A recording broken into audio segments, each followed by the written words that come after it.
Il ne suffit pas d'aimer quelqu'un pour en faire un partenaire de vie. Faites très attention. L'amour seul, très souvent, ne suffit pas. On peut aimer n'importe quoi. On peut aimer un imbécile et en faire l'amour de sa vie. Parce qu'on a aimé son sourire, on a aimé son charme. On peut aimer une folle, une malade cérébrale, sans le savoir. Parce qu'elle paraît pimpante, attirante. L'amour ne réfléchit pas. L'amour n'a pas de cerveau. Voilà pourquoi on dit l'amour n'a pas Dieu, n'est-ce pas? L'amour est aveugle. L'amour est aveugle. Avec tout le respect que j'ai pour ceux qui ont des difficultés de vision, comment pouvez-vous vous lancer dans une histoire aveugle? Ça ne semble pas très intelligent, n'est-ce pas? Aimer, c'est bien. C'est noble d'aimer les gens. Il faut aimer tout le monde. C'est très bien d'aimer les gens. Mais aimer ne suffit pas quand il s'agit d'un engagement sérieux pour le reste de sa vie. Beaucoup de personnes aujourd'hui souffrent parce que leur choix de vie, leur choix de partenaire a été basé sur l'amour seulement. L'amour est un grand trompeur. L'amour est très volatile. L'amour n'est pas permanent. Détrompez-vous. Regardez votre ex. Non, pas celui-là, le troisième. Qu'est-ce que vous en pensez aujourd'hui?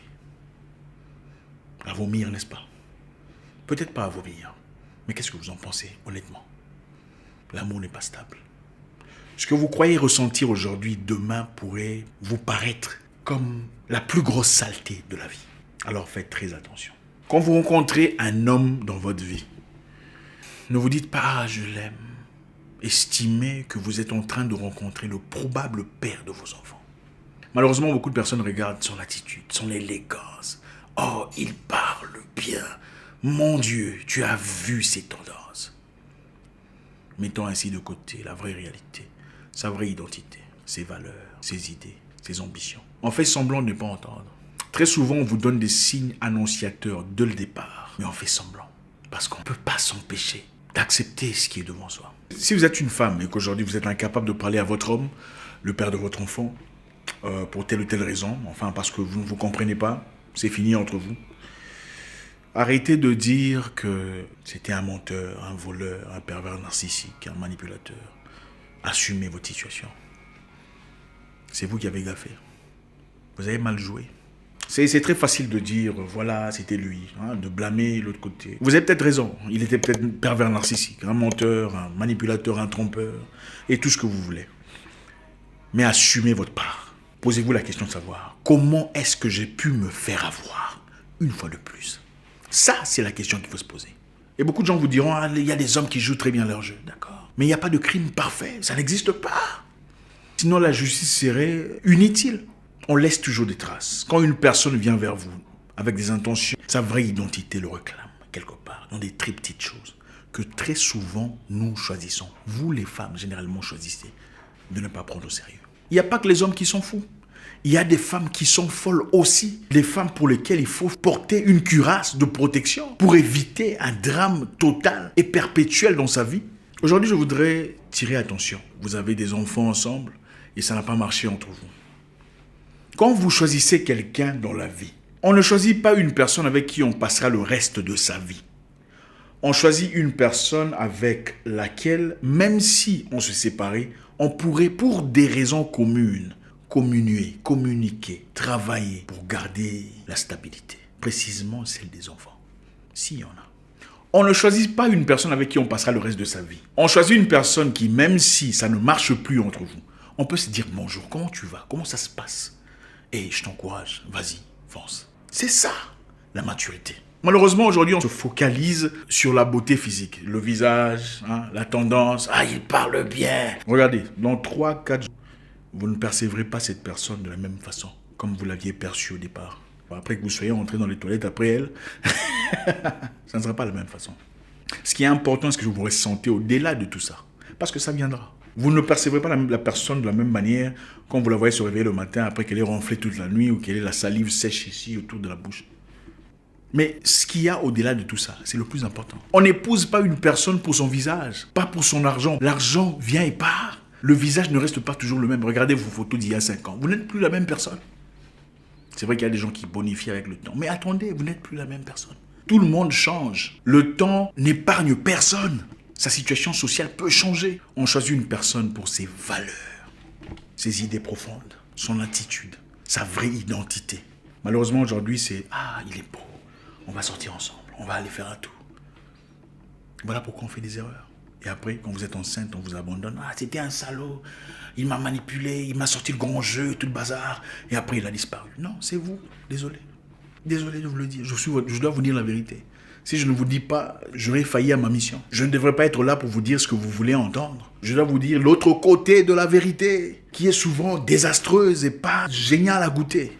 Inspectez la personne. Si vos amis peuvent changer de côté, des gens proches, des gens que vous connaissez, peuvent soudainement devenir des étrangers et vous nuire, à combien plus forte raison un étranger que vous rencontrez dans les rues de Dakar, de Yaoundé, des Douala, d'Abidjan, de Libreville, de Kinshasa, de Kigali et tout le reste. Vous ne le connaissez pas. Quand vous rencontrez une personne, que ce soit un homme ou une femme, estimez que vous êtes en train de rencontrer le probable père ou la probable mère de vos futurs enfants. Les accidents arrivent. Du moment que vous savez que vous serez peut-être en intimité, écoutez, vous n'êtes pas protégé. La deuxième chose ici, c'est si vous avez un enfant avec quelqu'un, épargnez cet enfant de vos drames. L'enfant n'était pas là quand vous vous êtes pris à l'écart pour faire ce que vous aviez fait et tout ce qui est arrivé est arrivé. Épargnez cet enfant. Ne vous servez pas de l'enfant pour nuire à l'autre. Ce n'est pas à l'autre que vous nuisez.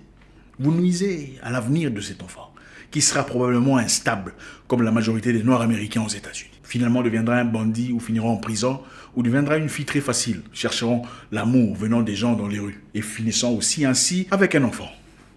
Épargnez vos enfants de vos problèmes personnels. Vos enfants n'étaient pas là. Chaque enfant a besoin de son père. Qu'il soit malade, qu'il soit fou, qu'il soit instable, du moment que c'est bien supervisé et qu'il n'y a pas de transfert de venin, chaque enfant a besoin de son père. On ne jette pas les conseils de son père seulement parce qu'il est ivrogne. On ne dit pas « papa va là-bas » parce que papa est ivrogne, il tombe dans les rues. Votre père pourrait être ivrogne, mais ce qui sort de sa bouche à votre égard reste la pure sagesse. Faites très attention. Accordez à vos enfants, surtout aux garçons si vous en avez, l'opportunité de passer du temps avec leur père. Oui, je sais, il y a des femmes ici qui assument tous les rôles à la fois. Elles sont très fortes. On vous salue d'ailleurs et on vous respecte. Vous êtes la maman, vous êtes le papa. C'est noble, avec tout le respect possible. S'il y a de la chance, de l'opportunité, de la capacité d'accorder un moment à cet enfant, de discuter avec son père ou d'échanger avec son papa, accordez-le lui. Parce qu'il n'y a rien de plus précieux. Accordez du temps à votre fille de discuter avec son père. Parce qu'à travers son père, elle apprendra comment être traitée par un homme. Et quand un homme vient dans sa vie et que le traitement qu'elle reçoit n'est pas adéquat, ne va pas de pair avec ce qu'elle a vu de chez son père, elle saura comment identifier les alarmes nécessaires. Votre garçon ainsi apprendra comment on traite les gens, comment le monde doit être vécu et ne se chargera pas de trouver un homme influent qui sera son étalon de mesure. Les garçons, généralement, quand papa est absent, cherchent le monsieur le plus fort du quartier, le monsieur le plus respecté, le monsieur le plus influent pour devenir leur talent de mesure. Si vous écoutez très attentivement ces jeunes garçons qui n'ont peut-être pas leur papa autour d'eux, vous les entendrez toujours parler d'un homme qu'ils respectent, un homme qu'ils aiment. Si vous avez l'opportunité d'accorder du temps à votre ex, même si c'est un malade, du moment que c'est supervisé, c'est très important. Séparez vos problèmes personnels des problèmes des enfants. Vos enfants ne sont pas votre punching bag. Ils ne sont pas des éléments sur lesquels il faut baser votre nuisance, votre méchanceté, vos ressentiments. Ce sont vos fautes à vous, il faut les assumer. C'était de votre faute quand vous êtes lancé trop vite. Oh, c'était un salaud, il m'a passé mon temps, il s'est servi de moi, il a abusé de moi. Non, tu ne le connaissais pas. Tu allais trop vite dans tes sentiments. Si tu regardes en arrière, avec toute lucidité, tu remarqueras qu'il y avait des signes annonciateurs que tu as délibérément choisi de négliger. On ne peut pas faire semblant pour toujours. Ce n'est pas possible. De même pour une femme. Vous rencontrez une malade. Posez-vous la question de savoir, qu'est-ce qui m'a attiré en réalité? Comment on a commencé? Quelles étaient les conversations à l'époque? Vous trouverez là-dedans, là-dessus, autour de cela, les vraies raisons pour lesquelles vous vous êtes attaché. Il n'y a pas que les hommes qui sont méchants, il y a des femmes malades aussi, qui rendent la vie compliquée, difficile à beaucoup d'hommes ici dehors. Faisons le bon choix. Il ne suffit pas d'aimer quelqu'un pour passer le reste de sa vie avec. Et on peut passer le reste de sa vie en souffrant. Attention. Pour passer une vie bien, il faut avoir une personne compatible. C'est-à-dire une personne qui vous comprend, une personne qui vous complète, une personne qui vous ajoute de choses que vous n'avez pas. Une personne qui perçoit les erreurs que vous ne percevez peut-être pas. Une personne qui corrige quelquefois ce que vous avez loupé. C'est une personne qui vient rajouter dans votre vie, pas seulement tirer. La beauté éphémère. Demain, l'odeur de la bouche ou de la toilette peut vous faire fuir. Mais ce n'est pas l'amour qui vous ramène. C'est plus que ça. Écoutez, les gens les plus moches de la vie sont très souvent mariés. Très stables dans leur foyer. Aucun problème.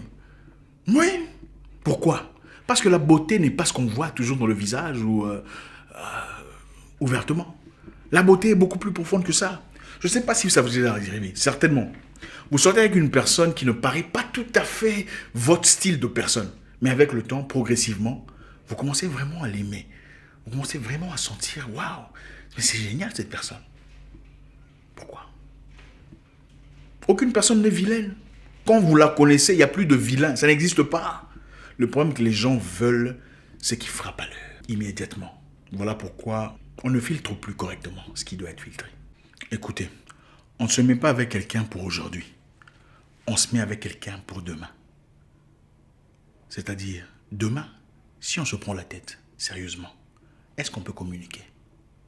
Si on se prend la tête sérieusement, est-ce qu'on peut être là pour essayer d'ajuster ou de trouver des solutions quand ça nous regarde nous deux? On se met avec quelqu'un qui, l'entente, surplombe sur l'ego. Parce qu'il y a des gens qui vous laisseront mourir par ego. C'est-à-dire, quelque chose de mal vous arrive, ils ne vous diront pas à cause de leur ego. Ça, ce n'est pas l'amour. L'amour, le sérieux, le mariage inclut aussi la maturité. Donc l'amour seul ne suffit pas. Il faut le caractère, les valeurs, quelqu'un avec qui on peut parler. Écoute, on n'est plus ensemble, mais il y a un emploi ici. On cherche quelqu'un qui a des qualifications. Pourquoi tu ne vas pas essayer? C'est ça, le véritable amour, qui est souvent associé à la maturité et les valeurs, que beaucoup de gens négligent malheureusement. Parce que les gens aiment ce qu'ils voient. Ah, il a une grosse voiture, tu as vu ça? Matérialisme. Les gens aiment pour l'argent. Il faut le dire. C'est l'argent, c'est l'image, la réputation. Il est connu. C'est pour ça qu'on aime. Il faut dire la vérité. Les gens n'aiment pas les valeurs. Les gens aiment ce qui brille. Est-ce qu'il va m'offrir un iPhone? Ah, lui aussi, qu'est-ce qu'il fait dans la vie? C'est ça le problème. Il ne suffit pas de ce qu'il fait dans la vie, ce n'est pas votre problème. Votre problème, c'est comment il va vous traiter quand vous aurez des problèmes. C'est là que se situe la vraie réalité. Comment te traitera-t-il quand vous aurez des problèmes? Pour connaître la vraie réalité, la vraie identité d'une personne, regardez comment il vous traite quand ça ne marche pas entre vous. Tout le monde peut vous traiter comme un roi ou comme une reine quand tout va bien. Même le serpent traite bien ses enfants. Vous voulez vraiment connaître quelqu'un, regardez comment il vous traite quand vous n'êtes pas en bonne communication. C'est là où il y a la vérité. Quand une personne ne fait pas pour vous ce qu'il fait régulièrement, seulement parce que vous avez un problème, ce n'est pas une bonne personne. Une personne bonne, bon dans son âme, vous traite de la même manière, même si vous ne vous entendez pas. Il te dira, voilà l'argent que je te donne chaque semaine, je te le donne, même si on a des problèmes, prends ton argent. On trouvera certainement une solution. Celui qui est gentil avec toi, parce que vous êtes bien, et méchant quand ça ne va pas, ensuite redevient bien quand vous êtes bien, ce n'est pas quelqu'un de bien. Elle ne vous aime pas. Elle s'aime elle-même. Elle aime sa situation autour de vous. Ce n'est pas vous qu'elle aime. Faites très attention. Merci infiniment les amis. C'est toujours un réel plaisir de discuter avec vous. Faites-nous savoir si ça vous intéresse. On pourra faire précisément qu'est-ce qu'il faut regarder chez l'homme pour se protéger. Qu'est-ce qu'il faut identifier chez l'homme pour tirer les sonnettes d'alarme. On fera aussi peut-être une vidéo sur qu'est-ce qu'il faut regarder chez les femmes. Parce qu'il faut en parler. Là, on a parlé généralement. Si ça vous intéresse, faites-nous savoir sur les commentaires si vous voulez qu'on parle précisément sur les hommes ou qu'on parle précisément sur les femmes. Je vous souhaite une excellente soirée ou journée. J'espère vous parler encore très bientôt dans une nouvelle vidéo. Au revoir.